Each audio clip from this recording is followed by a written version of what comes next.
Galatians chapter 5, we get a picture of heaven, and they said, "Worthy is the Lamb that was slain, because he has redeemed us out of every nation, kindred, and tongue." And he's talking about Jesus.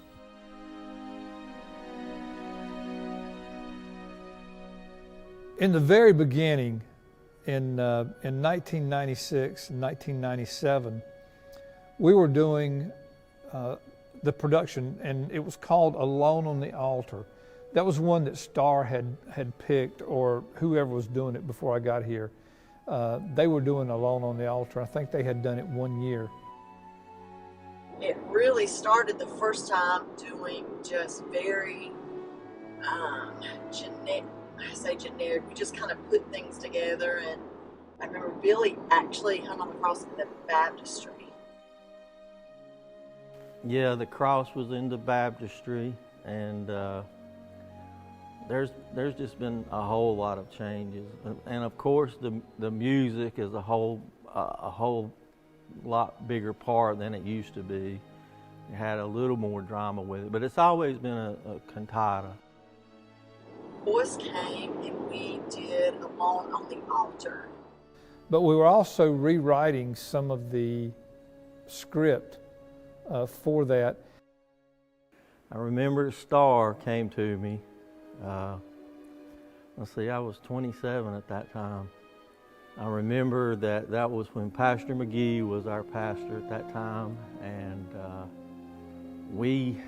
I guess we embarked on a journey, and I've been on that journey now for since '97.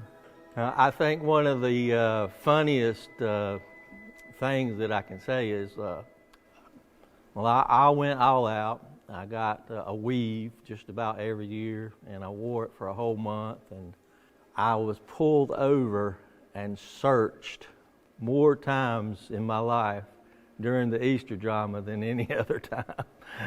Oh, it was bad. Talking about profiling, man, I mean, it happens. The new set was built in 2002. We had over 3,000 man hours in that first set, or in that set that we built in 2002. And then Boyce came in, and he built an awesome set. I mean, and it's still the one we're using today. In fact, I think he built a couple different sets, and we've done a lot of different, scenes that he's had to build props for and everything. And this was Boyce's baby, but it's been a blessing for me to be a part of it. I realized that we had the Easter story there, but we didn't have the plan of salvation in that script. I was thinking about Nicodemus, and it dawned on me that would be a great scene to write to explain, the salvation that we have through Christ. For the flesh gives birth to the flesh, but the Spirit gives birth to the Spirit. So that was developed in 2004. Funny moments for the Easter cantata. One involving Dennis, probably in the late 90s. We had a foot washing scene. He had a line, and we got so tickled at Dennis because he would deliver that line so intensely. His line was, "But we need you." But we need you.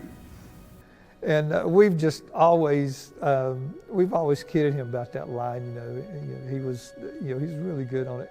I hated giving up that role of playing Jesus. That was hard, but it was just, I was aging out. In fact, my son Will played Jesus on the cross for me 1 year, and he did a great job doing that.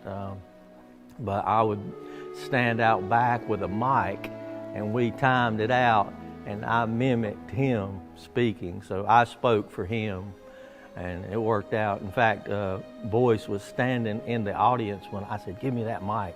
Will started speaking up on stage, and I was doing the talking, and Boyce came to me and he said, "He sounds just like you." One of the things that's really exciting for me is to see a lot of the young people start getting involved on this. This is an outreach of this church that's been very special and dear to my heart all these 20-something years. I try to get this passion handed over to other people to be long-lasting and hopefully a blessing to everyone who comes to see it. I think it's viable. I think it's something that will always be with you, and I think it's a ministry. Don't think of it as just a drama. It's a ministry. I think it's the Word come to life. People can see that a lot times better than they can, just reading. They see it come to life. And I think when the Holy Spirit's in it, can't beat that.